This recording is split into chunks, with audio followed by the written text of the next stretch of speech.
Hey GMC, so here's a question for you. How do you keep improvising forever and never run out of ideas? I don't know. But I'll tell you how I practice. I got this question today, and we're all struggling with this. It's hard to not run out of ideas, but I'm very focused on solving this problem. That's how I practice to just get better at improvising. And actually, I don't really practice. I play. I improvise. That is my practicing. But I do it in a conscious way, not in a sort of random way, and hope for the best. So this is what I thought I'd share with you today, and hopefully it'll make up for a cool discussion topic. So basically, I think what a lot of people do, they drop their picks, which is what I just did. And I'm going to pick it up. There we go. Pick is back. There we go. Is there a pick there? There it is. So anyway, what a lot of people do is they practice, their normal or their usual exercises for, let's say, I don't know, 30 minutes, 40 minutes. And then maybe they turn on a backing track and they check, can I come up with something? It's like, not today. I'll try another day. Or maybe they'll just think, it's not my thing. I can't come up with stuff. I just play the same riff over and over when I try to improvise. And the reason this happens is because if you're practicing an exercise over and over and then give yourself just a few minutes to improvise, then chances are you're going to play that exercise which you just practiced over and over and over. So I guess in here lies the solution. Whatever you practice is what you're going to end up playing. I guess that those are the words of wisdom here. So if you want to be able to come up with new stuff on the fly, then you probably don't want to spend your practicing time repeating stuff all the time. Instead, you want to try to actually come up with new stuff as you are practicing. Okay, so I see a big question mark all over your face. How do I come up with new stuff when I'm practicing? I'm practicing in order to be able to come up with new stuff. So here's the thing.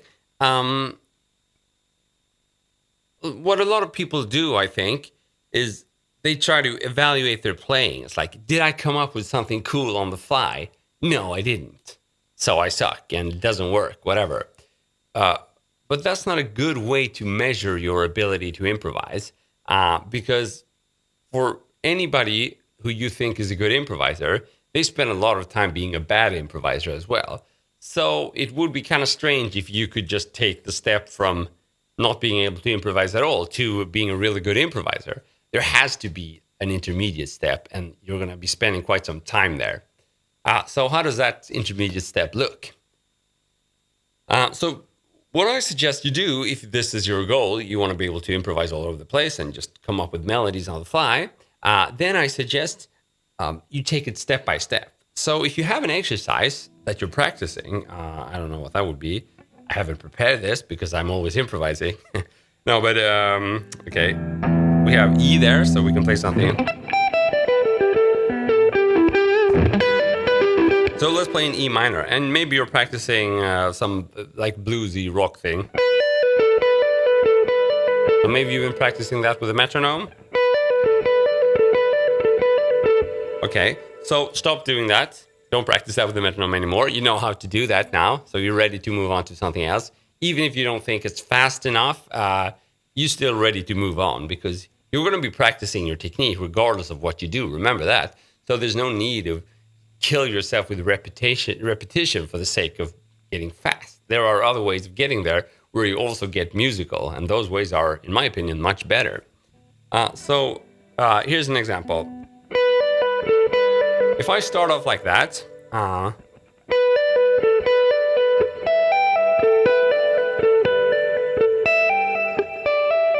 okay, so I just did some simple stuff there, or simple variations. I instead of doing it on that B string and then heading to the G string, I played it on. Let's see if you can see this, the E string.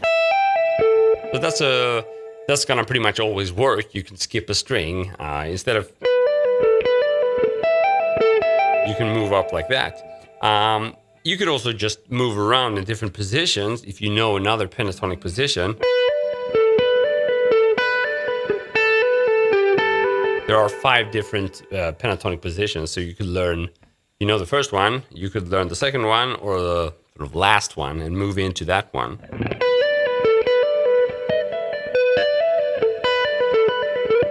Okay, and obviously as you're practicing, this is going to be slow process. So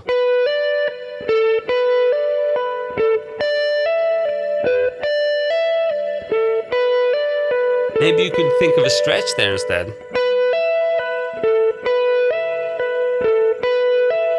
Cool. Now, how is it going to sound if I do the string skipping thing? Okay, it's getting somewhere, right? We're pretty far away from the initial idea. That was our initial idea. Now we're doing. Now you might be saying, oh, I don't have that technique. Well, you can do the opposite. You can do a smaller stretch, and that should hopefully be easier than you do.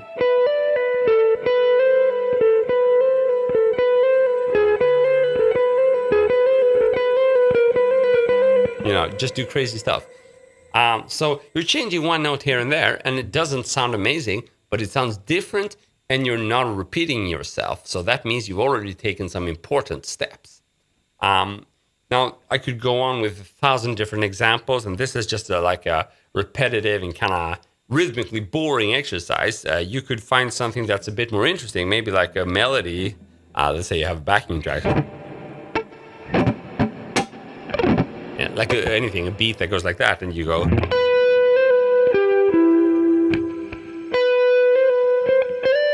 You're practicing a melody, right?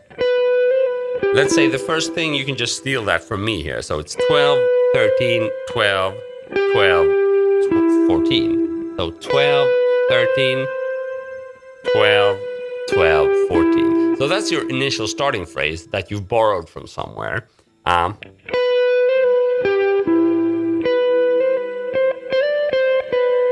Oh, there's a variation.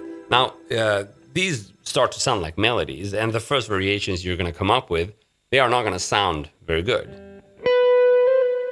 So don't get discouraged if you're trying. You know, that wasn't that bad, though.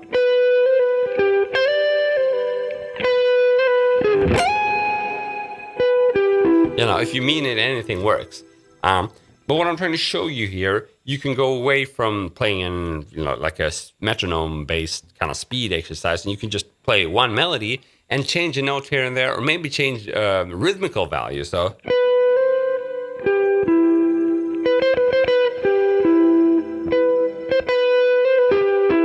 or whatever. So these are small steps. You take one at a time, and if you do that with everything you practice, then eventually there's no way you're not going to be improvising, because you're constantly going to be working on variations. And to me, that is the intermediate step we were looking for to get to the point where our improvisations start sounding good, and you actually want to call them an improvisation and not just random notes that you think no one is going to enjoy. So yeah, but please tell me, do you have like an alternative method, or do you disagree with this? It'd be interesting to know, because there's obviously no one right way to do this. We're all different, and some people just gotta squeeze in as many licks as possible into their runs in order to make it sound good, and then the only way they can sustain that is by learning new licks all the time. And you know, that's fine. Some want to work that way. To me, I wouldn't be able to do that, because I get bored by repeating stuff. So I lose interest and I just put the guitar down. So for me, there was no other way than doing it this way, but this is not the only way. So please let me know if you like this method, or if you have another method, and what your thoughts are.